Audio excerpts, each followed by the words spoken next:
guys, welcome to another edition of In the Field with Sarge. This is going to be our special stealth camping edition.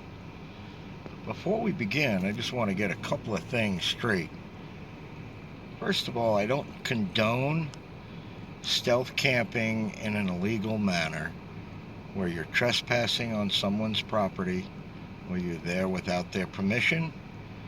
I don't condone any kind of illegal activity. So with that being said, I've gotten most of the permissions that I've needed to do this video, with a few exceptions that I'm willing to take that kind of a risk. But this video, of course, is for informational purposes only. And like I said, I don't condone it, but stealth camping is a form of escape and evasion, and it is an art that does need to be practiced, but we need to do it in a safe way. So with that being said, I'm going to move around to another location and explain to you what's going on. Alright, as you can see, this is a pretty densely populated area.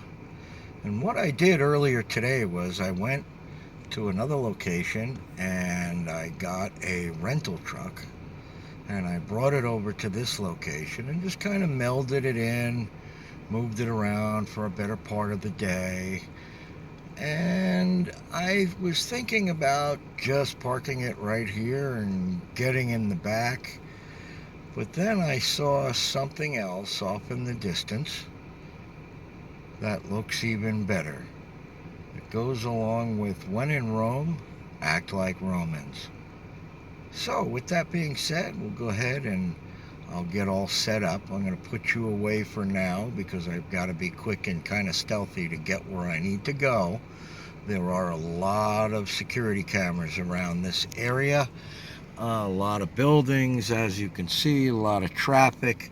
There is a security patrol that does come through, law enforcement come through, a lot of homeless traffic, and of course pedestrian foot traffic to and from the stores. So the trick about stealth camping, of course, is to not get caught. So we're going to try to do that tonight. I think I got a pretty decent setup. As long as I can keep my voice down, we should be good to go. So let me go ahead and get set up. Like I said, I'm going to have to be a little stealthy.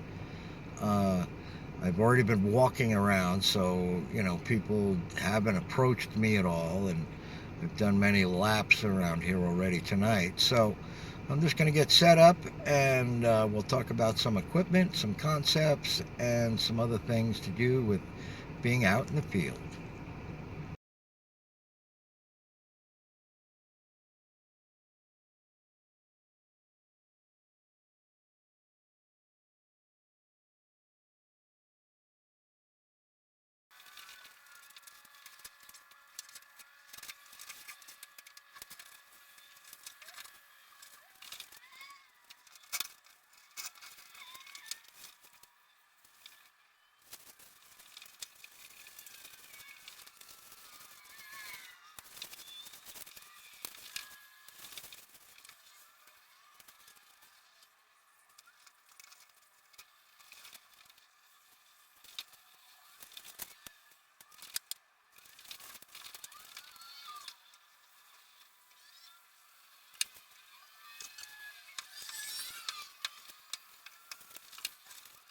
Okay, so I'm setting up a Zupapa Wilderness Survival Hammock. It does have a mosquito net. I am using it for storage underneath, but also because I have a ridge line up, I can just as easily throw a tarp over it in the event it gets too cold. I think the situation should be okay tonight. It's only supposed to drop down to about 25 degrees Fahrenheit, but we should have it under control. I made a homemade underquilt. I don't know if you can see that from here. This is a military poncho liner, and I just put some elastic cords on it. We'll get a better look when I get some better lighting going. Alright, so I actually switched over to the GoPro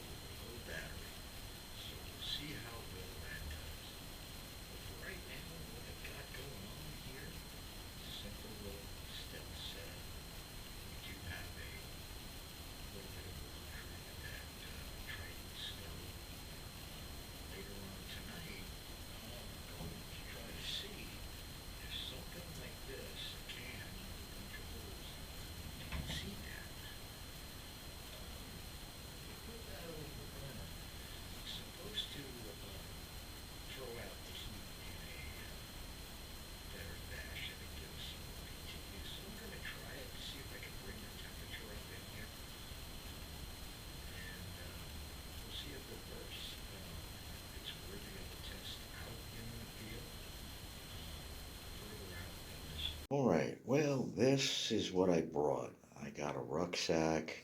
All of this, the tarp and the hammock were in there. I do have a first aid kit down there. I do have a couple of overseas cookies.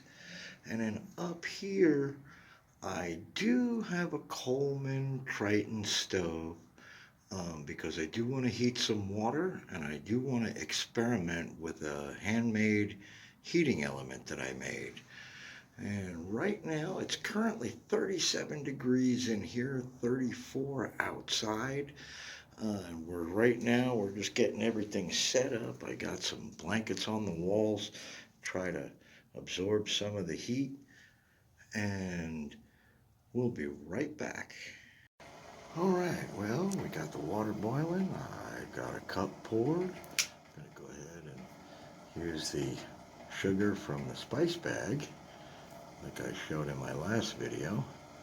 These are lotion bottles that you can get from any hobby store. Just a little bit more. There we go.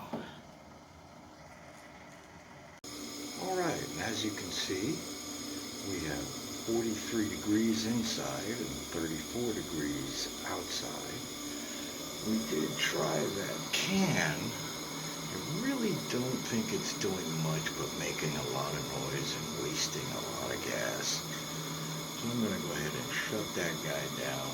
Doesn't seem to be affecting the way that the heat is climbing in here or dissipating. I feel literally no heat up until about here. I can feel some warmth. Nothing here, some warmth here.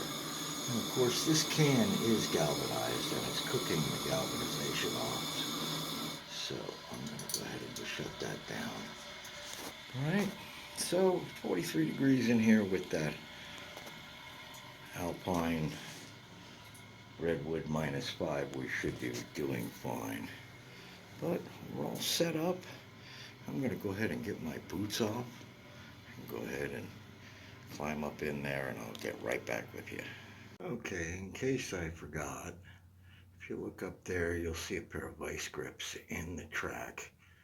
So that'll keep anyone from opening the door. And I did put a padlock and lock the door in the unlocked position so nobody could lock me in.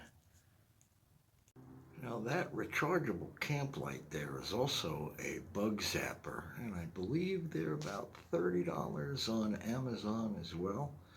Most of the equipment that I've been getting lately has been from Amazon. The Triton stove, the hammock, everything, the chair, most of my equipment, if I haven't made it myself, I've gotten off of Amazon.